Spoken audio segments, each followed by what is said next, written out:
All right, my handsomes. It's Nick from Claret and Booze. I hope you're all well. We made it to Friday, the end of another fun-packed week, supporting West Ham in a transfer window. Yep, we're here. Sun shining. I've opened a beer, my first beer. So yeah, I'm not going to let it ruin my weekend. Got a lot to talk about today, but before we get there, I'm going to say it again because after every show, we're getting more and more subscribers. So thank you to all the new subscribers that have jumped on board. And if you haven't yet, why haven't you? Please, it does help us. And don't forget, drop a like on the video because it does really help us. Right, first and foremost, before I go anywhere, I just want to say that as frustrated and as disgusted as I was and still am with the antics of West Ham, the football club, yesterday, well, not just yesterday, but, that was kind of a bit of a climax. You tend to lose your faith in everything. But one thing that I'm quite proud of is a community that we've built on this channel, because you've only got to go and look through the comments of that video. There's very few people that kind of disagree.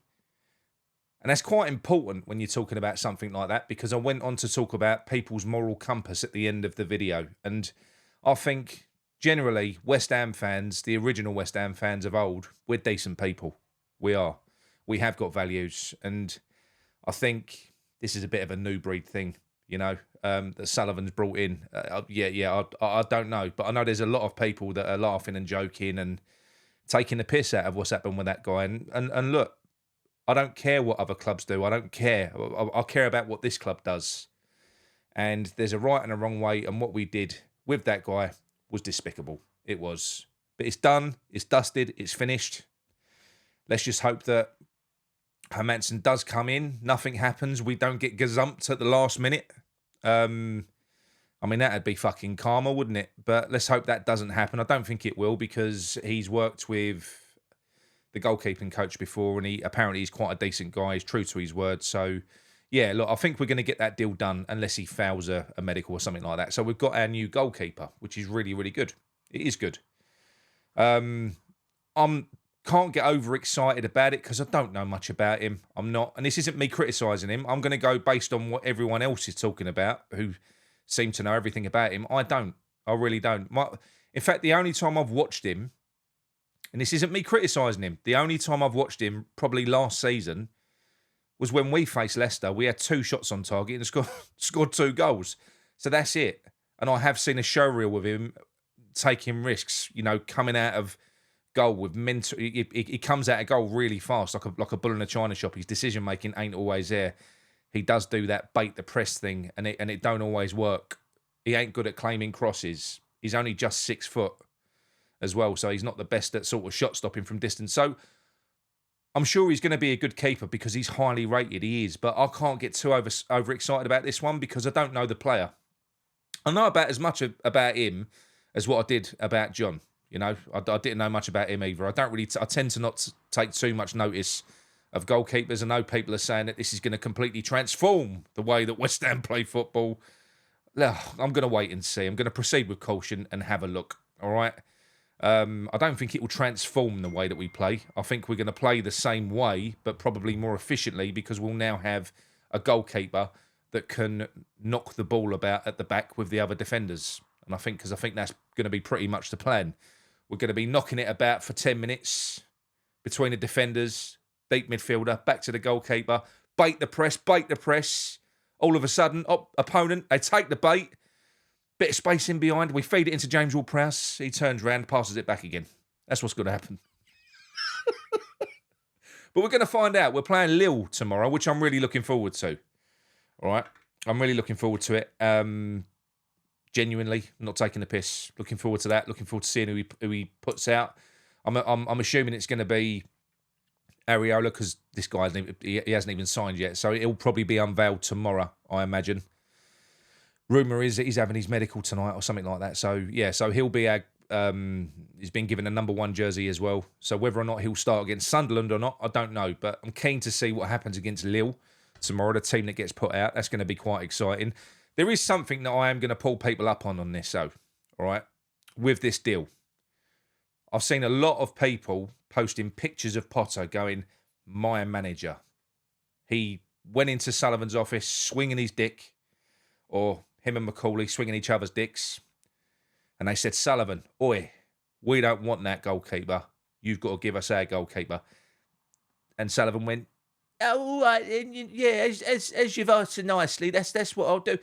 It's already been proven in this window that Sullivan does what he wants. Callum Wilson, Kyle Walker-Peters. No. What's happened with this deal is exactly what happened with the Duran deal back when we should have signed him the first time round, when Sullivan put a cap on how much he was willing to pay for the player. He basically said, with Duran, I think we was about 2 million away from Duran. But he went, I refuse to go to that amount. You've got to get this deal done. He's probably said to Kyle McCauley or whoever else who was dealing with it, you've got to get that goalkeeper for this amount. And that's why it's been dragging on throughout this window. Got quite late on and he's gone, all right, give us that list. Because we've got analysts in-house now, so there will have been a goalkeepers list. He's probably run his finger down that list. He's gone, oh, look, he's a Brazilian. Let's have a little look on YouTube. Oh, look, he played for that. They won the league last year. Let's go for him right now. Let's have a little look at me intermediaries, right? Because this wasn't a Willie Mackay player. It weren't. Okay, that's a Salthouse story that he told other people to tell. Basically, he's got a few people that he uses to get deals done. Sullivan don't get deals done. He uses either Salthouse, Sullivan, Willie Mackay, and now his son. Well, he's used Salthouse once. He's used his son once. I don't know what's happened to Silkman. Silkman must have upset him. But he's phoned up Willie Mackay. He's gone, Willie, there's this goalkeeper in Brazil, plays for this Boaty Fogey team. His name's John, Victor John. Do you reckon you can get a deal done for me? Yes, mate, no worries. Willie Mackay's gone over to Brazil. He's got the deal sorted and that's it. It's all done. And you've got McCauley going, but we want this one. And Sullivan's probably gone, well, you had your opportunity. You should have negotiated it down. And then right at the last minute, and it isn't just a negotiation as well, because don't forget, that's not really the thing. It's not. You know, apparently it was around about 25 million in the end. That's what they managed to get it down to. So we've knocked another £7 million off. But it isn't really that, because the most important component of any deal that Sullivan does is having one of his intermediaries planted in that deal, right? So we've paid 18 million to Leicester with one of our intermediaries planted in that deal. I reckon West Ham have still paid 25 million. All right, I reckon that 7 million has still come out the balance. Personally, that's just, I don't know. You can't prove it, but that's my guess. So that's what's happened. So right at the last minute, Kyle McCauley's come back and he's gone, boss. What's happened is they've said that you can plant Silkman in the deal and we can get him for 18 million. Oh, lovely. Willie, yeah, tell that Brazilian John bloke we don't want him no more. Yeah, we're going to go with this geezer. I mean, they want him and all I care about is getting paid because that's all that matters. So that's personally what I think's happened with this deal. There is not a chance in hell that Potter and McCauley have walked into his office and gone, we don't want that goalkeeper. We're the bosses. You've got to go and get... That ain't what's happened at all. Sullivan's always in control. But like I've just said, I think all he cares about is, what I've just explained. So that's how we've arrived there. It is. But it is good because ultimately, in terms of a football team, Kyle McCauley and Potter have got their man. Now, whether or not this guy is going to be what we need him to be, I don't know. I've heard he ain't great from crosses. He's not good at stopping shots from long distance. He only had a 61% save ratio last year versus the awful Areola's 75%. But he's more about his game than being a goalkeeper. He's basically a number 10 with gloves. He's very good with the ball at his feet. So, I don't know.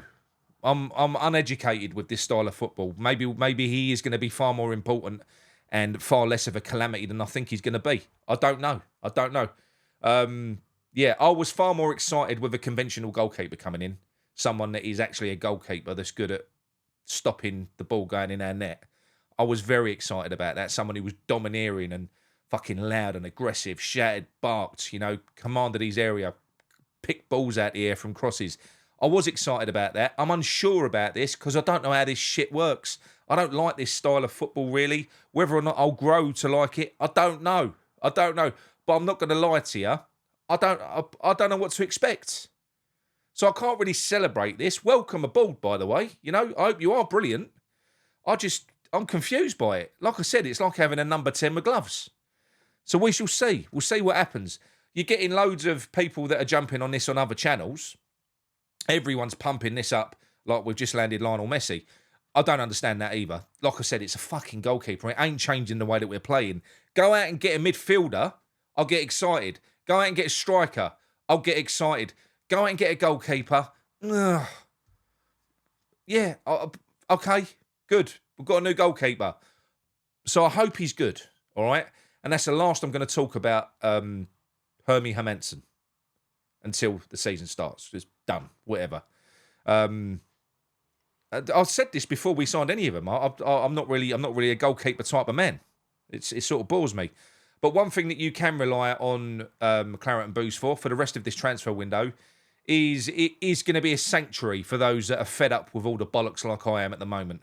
It does affect views, but it just goes... For instance, on this video, if I stuck David Luiz with "Is he going to sign?" and a question mark, I'd have got 15,000 views on that video. But I can't get involved in it. So I'm not. I'm white labelling. I'm white labelling. I'm going to offer a place of sanctuary for people that don't like suckling from the fucking teat of all the crap that's out there. What will happen will happen. We've got a few weeks left of the transfer window. The season starts next weekend. Thank God. I can't wait for the fucking transfer window for that window to slam shut. Desperately need it, just so we know where we are in terms of ins and outs, and we can move on. But yeah, I'll be back tomorrow. I might be doing a watch along. In fact, I probably will be. So I might be doing my first watch along because going into next season, Mickey's retired from watch alongs. I'm probably going to be doing the watch alongs on the games. So I'm gonna give it a trial tomorrow, see how I enjoy it. And if I commit to it, I'll do every single one. All right. I'm literally burning up here. It's red hot up here. So yeah, look, that is it from me. Okay. So welcome aboard, Hermie Hermansen, our new goalkeeper. If you pass your medical and we don't get gazumped at the last minute, and Sullivan doesn't get a big fucking dose of. Ugh. Anyway, gonna let you go. Speak to you in a bit. Enjoy your Friday nights. Come on, you irons.